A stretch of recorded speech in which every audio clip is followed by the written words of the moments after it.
উপজেলা ভোট বর্জন করায় ভোটারদের সেলুট বললেন মঈন খান।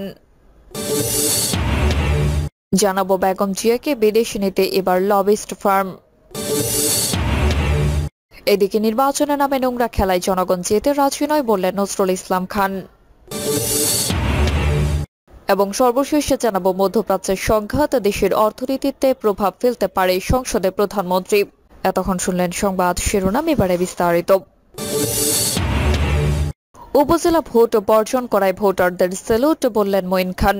সারা দেশে অনুষ্ঠিত উপজেলা নির্বাচনের প্রথম ধাপে ভোট বর্জন করায় ভোটারদের সেলুট জানিয়েছেন বিএনপির স্থায়ী কমিটির সদস্য ডক্টর আব্দুল মঈন খান। ডক্টর মঈন খান বলেন, বিগত ৭ জানুয়ারি জাতীয় নির্বাচনের মতো দেশের মানুষ উপজেলা নির্বাচনে ভোট বর্জন করেছে। আমার নিজের এলাকায় সকাল থেকে ভোট কেন্দ্রগুলোতে একজন ভোটার উপস্থিত হয়নি। আমি ৭ জানুয়ারির মতো বাংলাদেশের গণতন্ত্রকামী মানুষের প্রতি শ্রদ্ধা জানাই, তাদেরকে সেলুট জানাই। তিনি বলেন, প্রবাসী ও তাদের পরিবারের নিরাপত্তা না থাকলে সরকারেরও নিরাপত্তা থাকবে না, কিন্তু সরকার এটা বোঝে না। তারা যদি বুঝতো প্রবাসীদের কোনো কষ্ট দুঃখের দাবি জানাতে হতো না, সরকার স্বেচ্ছায় এসব দাবি পূরণ করত। বৈদেশিক মুদ্রা আয় দেশের আয়ের তালিকায় ২য় স্থানে রয়েছে, এটাও একটা শুভঙ্করের ফাঁকি। গার্মেন্টস খাতকে আয়ের শীর্ষে দেখানো হলেও সেখানে মুদ্রা পাচার ও চুরি রয়েছে। তাছাড়া ওই সেক্টরে কাঁচামাল আমদানি করতে প্রচুর পরিমাণ অর্থ ব্যয় হয়। এই খরচ যোগ বিয়োগ করলে $10 বিলিয়ন বেশি হবে না। আর প্রবাসী আয়ে কোনো কাঁচামাল আমদানি করতে হয় না, সেখানের কাঁচামাল হলো শ্রমিকদের গায়ের রক্ত জল করা পানি। আর সেই রেমিটেন্স দিয়ে আজকের সরকার বাহাদুরি করছে। বিমানবন্দরে প্রবাসীদের নানাভাবে হয়রানি করা হচ্ছে মন্তব্য করে মঈন খান বলেন, বিমানবন্দরে নামার সঙ্গে সঙ্গে জোকের মতো কিছু লোক প্রবাসীদের ঘিরে ফেলেন। তারা অধিকাংশই সরকারের সঙ্গে জড়িত। দীর্ঘদিন প্রবাসে কষ্টের জীবন শেষ করে এসে তারা বিমানবন্দরে নামার সঙ্গে সঙ্গে এমন পরিস্থিতিতে তাদের মন ভেঙে যাচ্ছে। এভাবে চলতে থাকলে সরকারের কোনো নিরাপত্তা থাকবে না, দেশের অর্থনীতি সম্পূর্ণ ধসে পড়বে। প্রবাসীরা যদি রেমিটেন্স পাঠানো বন্ধ করে দেয় ৭ দিনের ভেতরে এই সরকার মুখ থুবড়ে পড়বে। তিনি বলেন, প্রবাসীরা বিদেশের দূতাবাসগুলোতে গেলে তাদেরকে কোনো সম্মান ও তাদের সমস্যা সমাধান করা হয় না, অথচ তাদের দেওয়া অর্থে সেই দূতাবাসের কর্মকর্তা কর্মচারীদের বেতন চলে। এই কথা রাষ্ট্রদূত সাহেবরা ভুলে যান। দরিদ্র মানুষের অর্থনৈতিক অধিকার বঞ্চিত করেছে আজকের এই সরকার। আবার তারা বড় বড় কথা বলে। তারা বলে গণতন্ত্রের জন্য স্বাধীনতার সপক্ষে শক্তি নাকি তারা যদি গণতন্ত্রের সপক্ষে শক্তি হতো তাহলে কি তারা বাংলাদেশে থেকে গণতন্ত্রকে বিসর্জন দিতে পারত? আজকে দেশের বাকশাল 2 কায়েম করেছে। বেগম জিয়াকে বিদেশ নিতে এবার লবিস্ট ফার্ম। বেগম খালেদা জিয়াকে উন্নত চিকিৎসার জন্য বিদেশে নেওয়ার দাবি বিএনপির দীর্ঘদিনের।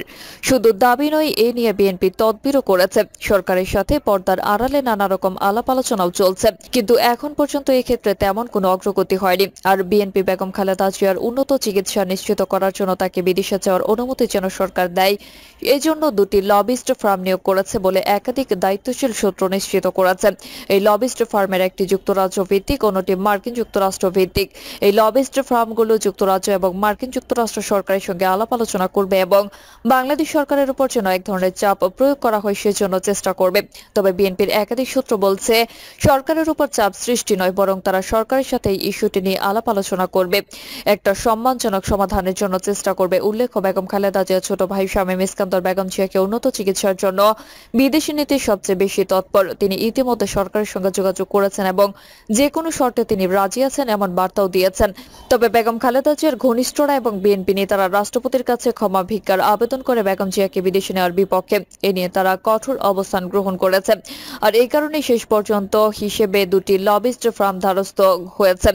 এই 2টি লবিস্ট ফার্ম প্রধানমন্ত্রী এবং আওয়ামী লীগে যারা প্রভাবশালী তাদের ঘনিষ্ঠদের সঙ্গে যোগাযোগ করবে এবং খালেদা জিয়াকে বিদেশ নিয়ে যাওয়ার জন্য যেন তারা সরকারের সঙ্গে এক ধরনের দর কষাকষি করে সেজন্য চেষ্টা করবে। উল্লেখ্য, যুক্তরাজ্যের লবিস্ট ফার্মটি লেবার পার্টির সঙ্গে অত্যন্ত ঘনিষ্ঠ এবং তারেক জিয়া সরাসরি লবিস্ট ফার্মের সঙ্গে কথা বলেছেন বলেও জানা গেছে।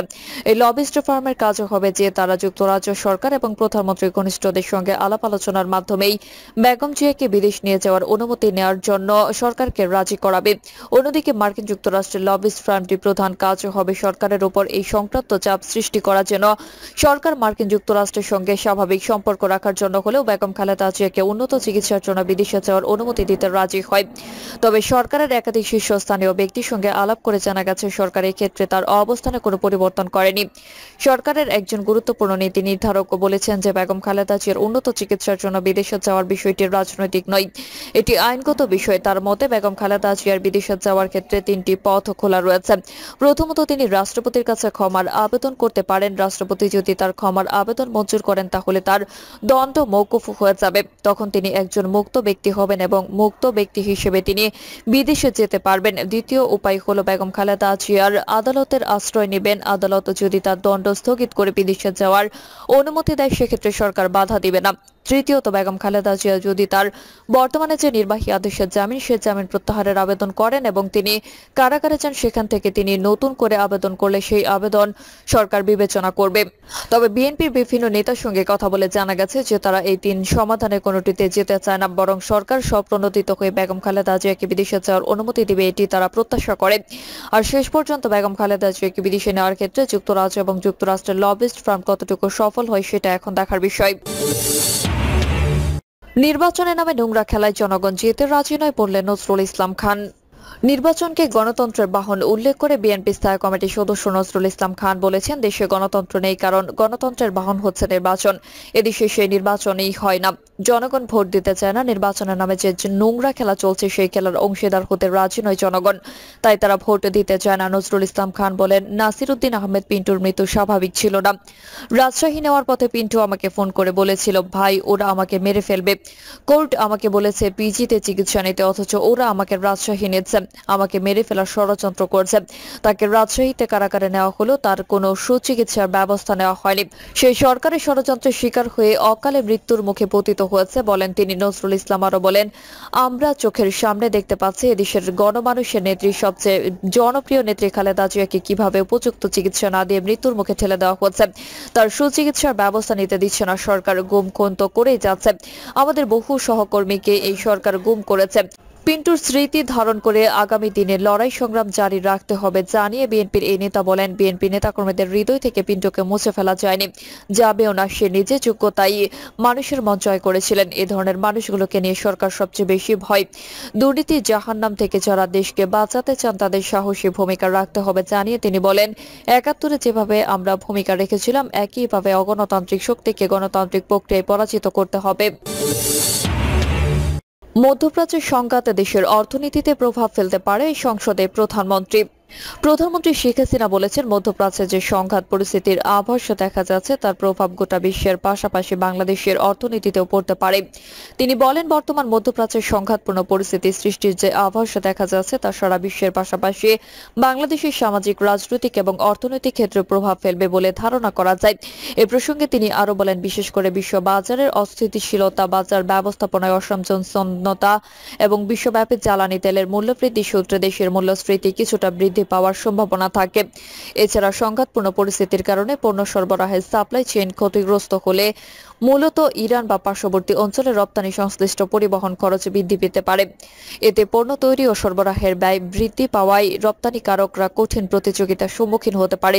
প্রধানমন্ত্রী বলেন, একথা ঠিক যে সংঘাত কি মাত্রায় রূপ নেবে এবং এর অর্থনৈতিক প্রভাব কি হতে পারে তা নিয়ে অনিশ্চয়তা রয়েছে। এই পরিস্থিতি সামাল দিতে রপ্তানি বাণিজ্যের প্রতি গুরুত্ব আরোপ সহ ওই খাতকে সহযোগিতা করার আবশ্যকতা তৈরি হতে পারে। এই অবস্থায় আমরা সরকারের সব মন্ত্রণালয় বিভাগকে আমি নির্দেশ দিয়েছি যাতে প্রত্যেক মধ্যপ্রাচ্যের চলমান ঘটনা প্রবাহের উপর নজর রাখে এবং এ বিষয়ে নিজ নিজ করণীয় নির্ধারণ করে। বিশেষ করে এই সংঘাত দীর্ঘ হলে কোন কোন সেক্টরে প্রভাব পড়তে পারে তা বিবেচনায় নিয়ে প্রয়োজনীয় প্রস্তুতি নেওয়ার জন্য আমি নির্দেশনা দিয়েছি। তিনি বলেন, এই পরিস্থিতিতে অর্থনীতিতে সম্ভাব্য বিরূপ প্রভাবের প্রশমনের লক্ষ্যে সরকার অগ্রিম পদক্ষেপ নিয়েছে। এগুলো হলো চাহিদা যোগানের ভারসাম্য ঠিক রাখা, প্রবাসীদের রেমিটেন্স প্রদানের জন্য কোনো সমস্যার সম্মুখীন হতে না হয় সেই উদ্দেশ্যে রেমিটেন্স প্রদান সহজীকরণ করা, রেমিটেন্স প্রদানে উৎসাহিত করার জন্য 2.50% নগদ প্রণোদনা ও 22 অক্টোবর 2023 থেকে কার্যকর ব্যাংকগুলোর দ্বারা অতিরিক্ত 2.50% যে প্রণোদনা প্রদান করা হচ্ছে তা অব্যাহত রাখা, রপ্তানিমুখী প্রতিষ্ঠানগুলোকে অধিকতর অভিঘাত সহনশীল করার পাশাপাশি দেশের রপ্তানিমুখী শিল্পের বিকাশ ও প্রসারের চলমান ধারা অব্যাহত রাখা, নিকট ভবিষ্যতে সরবরাহ সংকটের ফলে সৃষ্ট মূল্যস্ফীতি নিয়ন্ত্রণের উদ্দেশ্যে অভ্যন্তরীণ উৎপাদন বাড়ানোর জন্য অর্থনীতির অগ্রাধিকারমূলক খাতগুলো যেমন কৃষি, সিএমএস, এমএসএমই, বৃহৎ শিল্প ও সেবা খাতের জন্য গৃহীত স্বল্প সুদ ভিত্তিক পুনর অর্থায়ন স্কিমগুলো অব্যাহত রাখা। প্রিয় দর্শক, এই ছিল এখনকার সর্বশেষ সংবাদ আপডেট। সব সংবাদ পেতে চ্যানেলটি সাবস্ক্রাইব করে বেল আইকনটি ক্লিক করে রাখুন।